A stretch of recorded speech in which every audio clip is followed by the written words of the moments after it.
Welcome to the Deep Dive.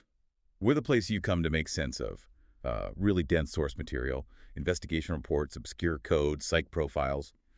We break it all down so you get the essential knowledge you need. Yeah, and today we've got a really fascinating one. It's super technical, gets right into mobile security, specifically Android.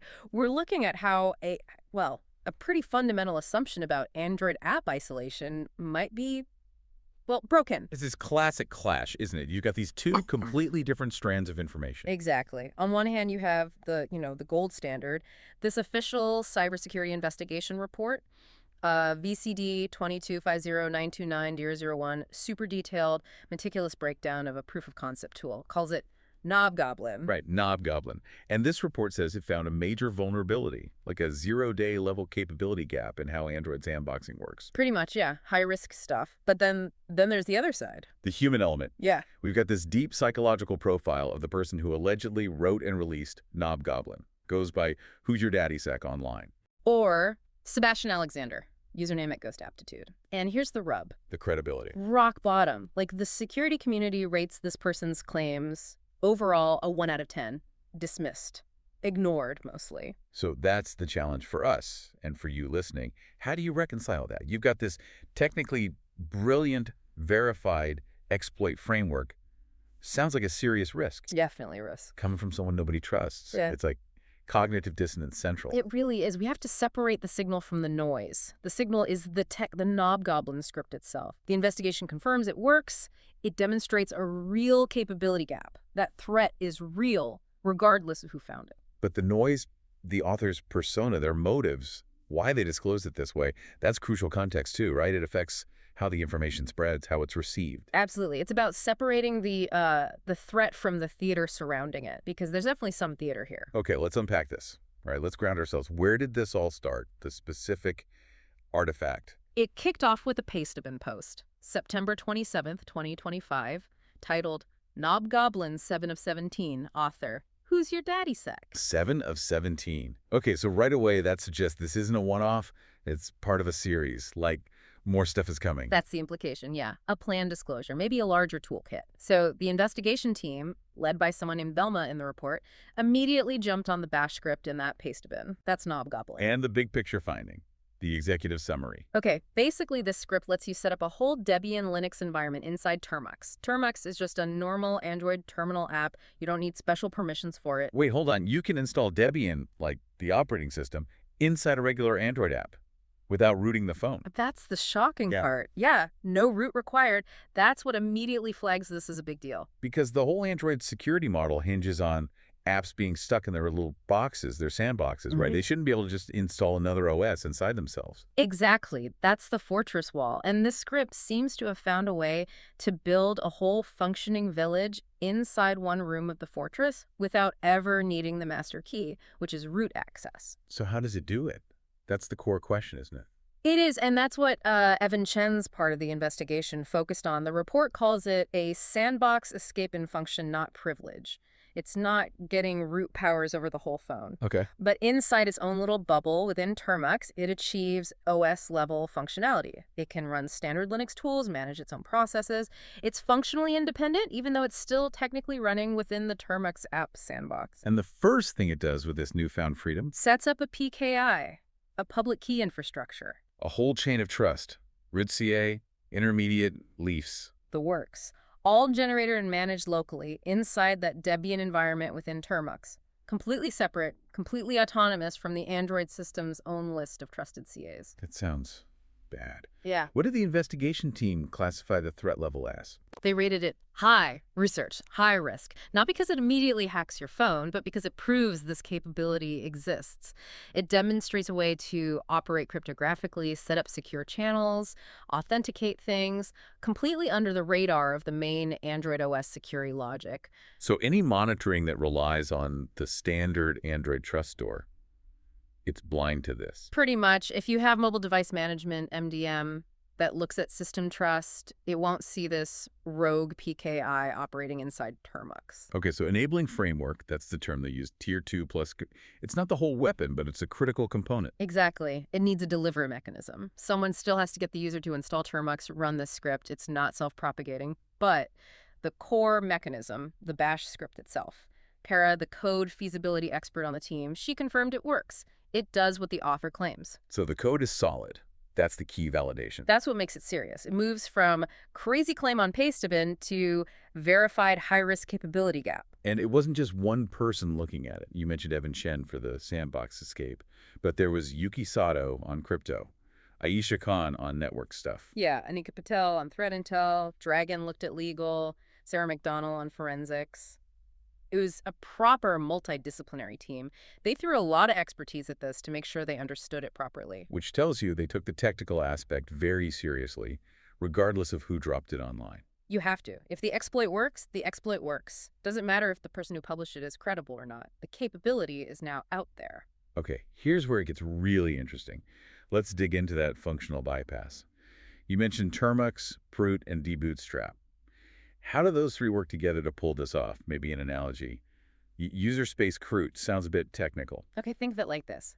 Android is a big building. Each app lives in its own locked room. That's the sandbox. Termux is just one of those rooms, a room with a computer terminal inside. Makes sense. Now, debootstrap is like ordering a flat pack kit for a whole separate little office cubicle, the Debian Linux files. It just downloads the parts. Okay, so you've got the parts for a cubicle sitting in the room. How do you assemble it and make the computer terminal use the cubicle instead of the main room? That's Prut. A Prut is like a set of illusionary walls and doors you put up inside the Termux room. When a program running on the terminal tries to access the root file system, Prut intercepts that request and redirects it, makes it look at the Debian cubicle files instead of the actual Android system files outside the room. It's a user space trick. It fakes the environment. So it fools the programs running inside Termux into thinking they're in a standard Linux environment, even though the main Android OS outside the room isn't fooled. Exactly. It creates this Crute-like container, a virtual bubble, and Right. crucially, the main Android security guards patrolling the hallways, they mostly just see the Termux room. They don't have great visibility inside this nested Prut bubble. Got it. And inside that bubble, KnobGoblin can run standard Linux tools. Right. Powerful stuff. OpenSSL for crypto, curl and regget for network connections. Tools that let it do complex things a normal Android app just couldn't, like generating that entire PKI hierarchy. Let's talk about that PKI. Why build the whole chain root, intermediate leaf? Why not just a simple self-signed certificate?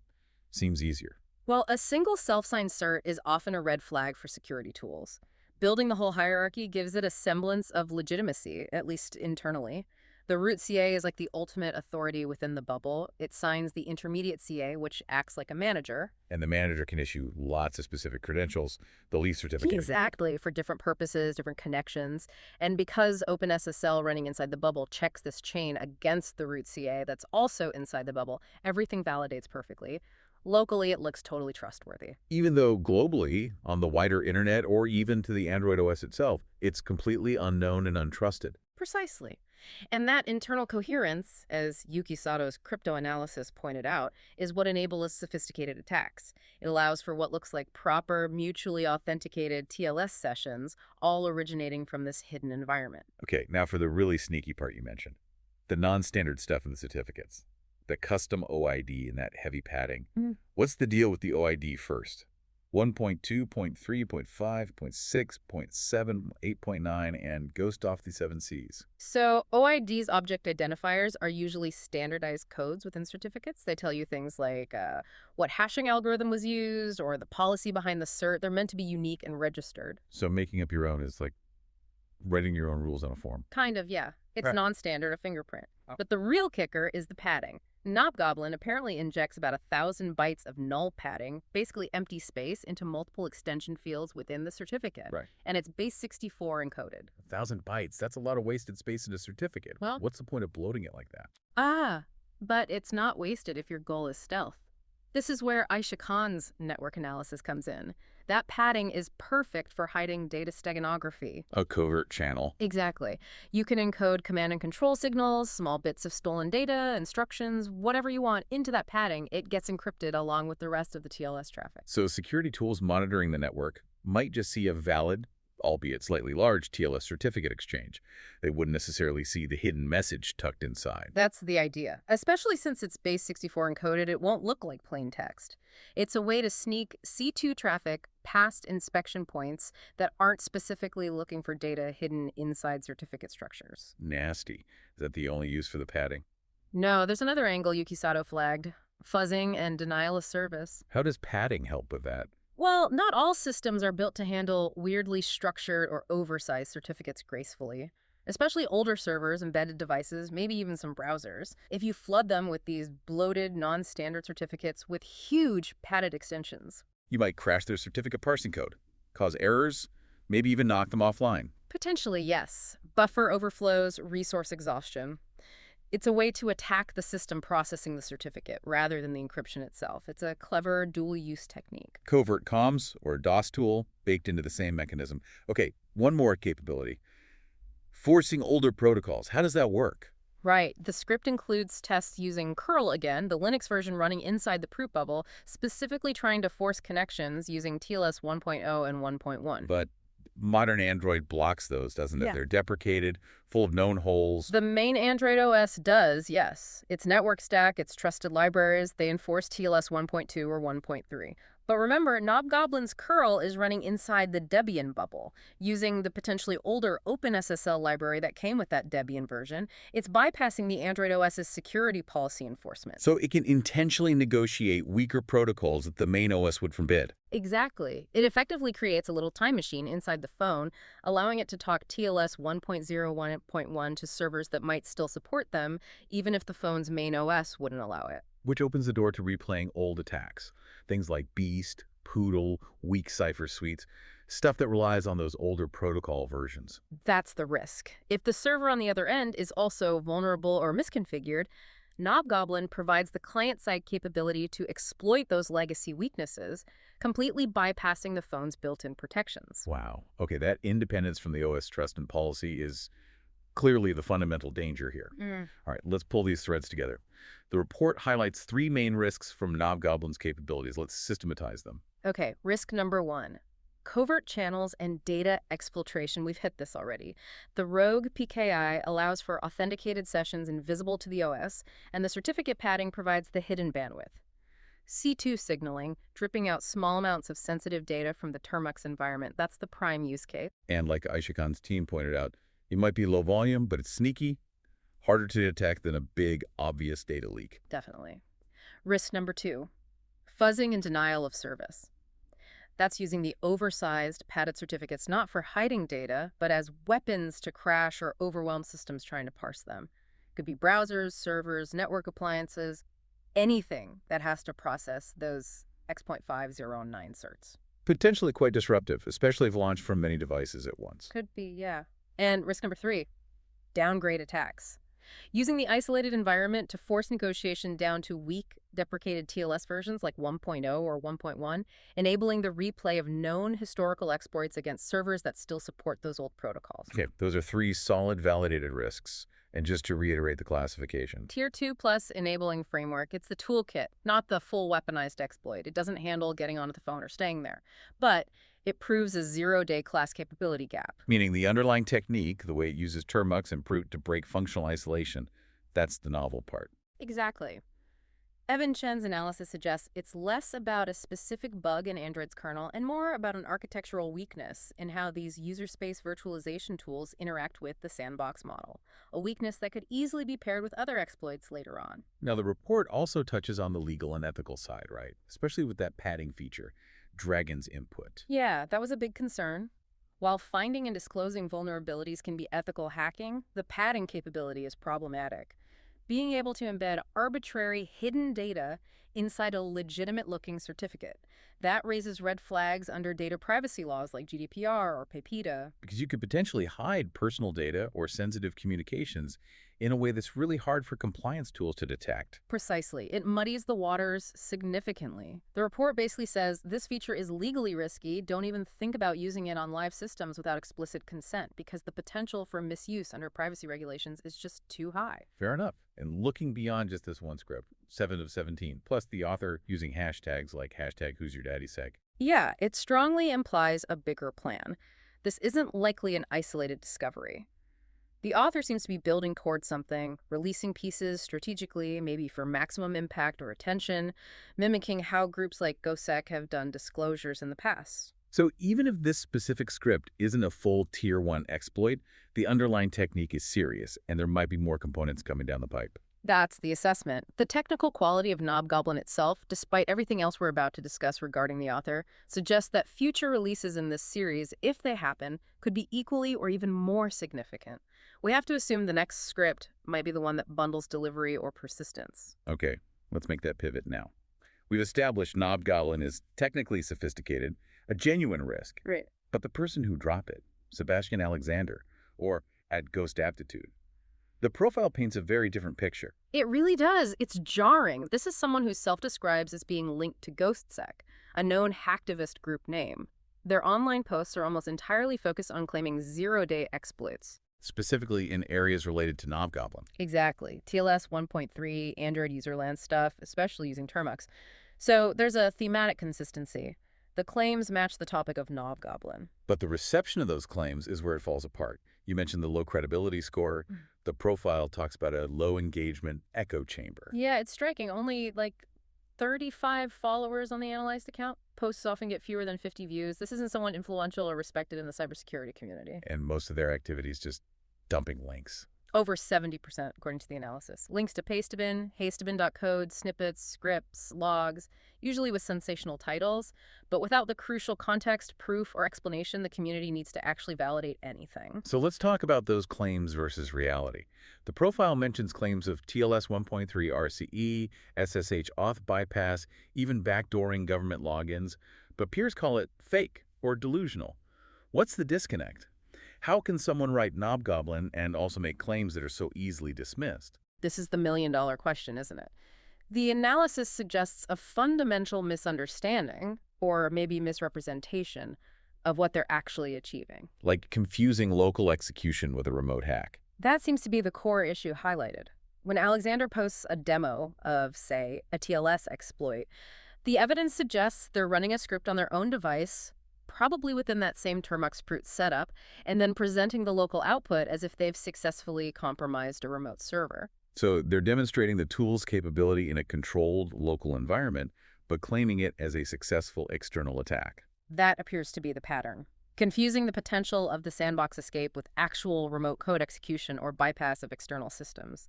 It shows a lack of understanding of network boundaries, operational security, and how exploits are actually verified. Which would absolutely explain the community reaction and that credibility score. Absolutely. The 1 out of 10 score reflects this pattern. No CVEs assigned to any of these grand claims. No mentions in cybersecurity news. No bug bounty payouts confirmed, even though they apparently tag platforms like Zerodium hoping for rewards. The consensus is clear. The claims are unsubstantiated, likely based on misinterpreting local script runs. It's just bizarre. The technical skill to create KnobGoblin seems so at odds with the apparent lack of understanding needed to interpret what it actually does. It's a puzzle, which leads us naturally into the personality analysis. Right. The psychological profile tried to make sense of this contradiction. What kind of traits did it highlight? Well, first off, highly aggressive and confrontational online behavior. The report details use of insults, profanity, even misogynistic language against critics. There's a specific example of threatening someone at Azrael 2600 with unleashing the heavens for doubting claims. It doesn't sound like someone confident in their work, nor like defensive. Fragile ego. That aligns with the assessment. It points towards narcissistic traits. Constant boasting about unproven feats, claiming to be untraceable, always destroying things like TLS 1.3. It reads less like professional confidence and more like a desperate need for attention and validation. And they try to get that validation by tagging big names. Security companies, standards bodies like the IETF. Exactly. It's performative, trying to force engagement from authorities or high-profile targets to gain legitimacy by association, even if the claims themselves don't hold up. So what does the analysis suggest is the motive behind releasing something like KnobGoblin publicly, especially in this piecemeal XO17 way? It seems counterproductive if you want to sell it or get a bounty. The inferred motive seems to be primarily about achieving fame, notoriety, and fulfilling that need for validation. Financial gain might be a secondary thought, but the method public disclosure of potentially critical vulns works directly against maximizing financial value. So quick fame over quiet profit. That seems to be the driver. The profile speculates this might stem from feelings of insecurity, isolation, or a fantasy of hacker fame, trying to build this larger-than-life online persona, perhaps to compensate for a lack of recognition or achievement elsewhere. And the GhosTsec affiliation claim seems part of that persona building.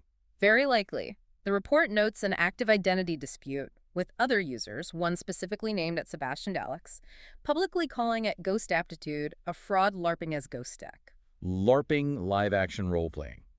So others see it as pure performance, maybe even identity theft. That's the implication. Trying to borrow the credibility of an established, though controversial, group name because they lack their own, it feeds into the role-playing fantasy motive. And the interactions with actual security researchers reflect this lack of credibility, right? The Mhm. profile lists common interactions. Yeah, it shows a consistently negative environment. It's not constructive technical discussion.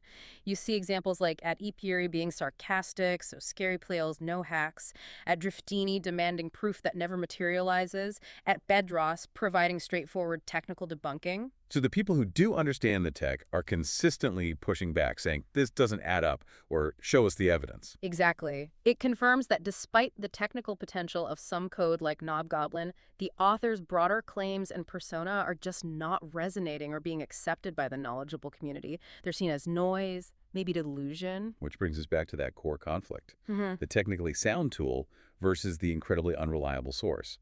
Hashtag conclusion and final thought. Okay, so wrapping this up, this deep dive has really laid bare a modern intelligence dilemma. We've got the verified technical threat, KnobGoblin, it works. That road PKI, the sandbox functional bypass using Termux and Brute, the potential for covert channels, fuzzing, downgrades, the investigation team, Kara's validation. Yeah. It's real. It's a solid, technically interesting, and potentially dangerous capability gap. That's one side. The other side is the source. Sebastian Alexander at Ghost Aptitude. Credibility, 1 out of 10. Driven by what looks like narcissism, role-playing, making wildly exaggerated claims based on misinterpretations. The technical signal is strong, but the human noise around it is deafening. So what's the key takeaway for you listening to this? Where do we land? I think the main point is you have to focus on the mechanism, not the messenger. The fact that Termux plus Brute can be used this way to undermine Android's functional isolation model, that's the real warning bell. That architectural issue exists, regardless of who stumbled upon it or how badly they presented it. So practical advice based on the report. Yeah, a couple things. If you use Termux on Android, especially for sensitive tasks, you need to understand the risk Brute introduces. The report suggests disabling Brute if you don't absolutely need it for your specific use case. That seems to be the key enabler for this whole KnobGoblin technique. And for users needing maximum security. Well, the implication is that standard Android, while generally secure, might have these kinds of architectural blind spots when combining powerful tools like Termux and user space virtualization. So looking at hardened alternatives like Graphene OS, which focuses heavily on sandboxing and reducing attack surface, might be advisable for high-risk users. Makes sense. And for security teams, blue teams, threat intel folks. The advice is vigilance. Don't dismiss the threat just because the source is unreliable. Monitor Pastebin, monitor social media, look for that hashtag WhosYourDaddySec, watch for 8 of 17, 9 of 17, whatever comes next. Because the next piece might add the missing ingredient delivery, persistence, that turns this from an enabling framework into a full-blown active threat. Okay.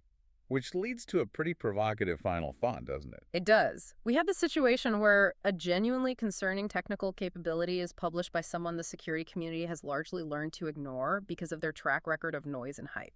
So the question is, does the community's justifiable distrust of the messenger inadvertently create a delay in recognizing and mitigating the message?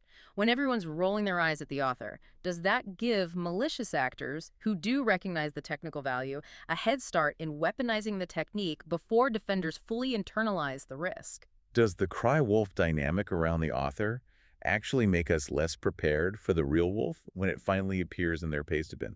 That's exactly it. How much does the noise obscure the signal, and what's the cost of that delay? It's something really important for you to think about, especially as we see more disclosures happening outside traditional channels. A really crucial point for navigating the modern threat landscape. Thank you for breaking down both the tech and the tangled human element here. Absolutely. It was quite the case study. Indeed.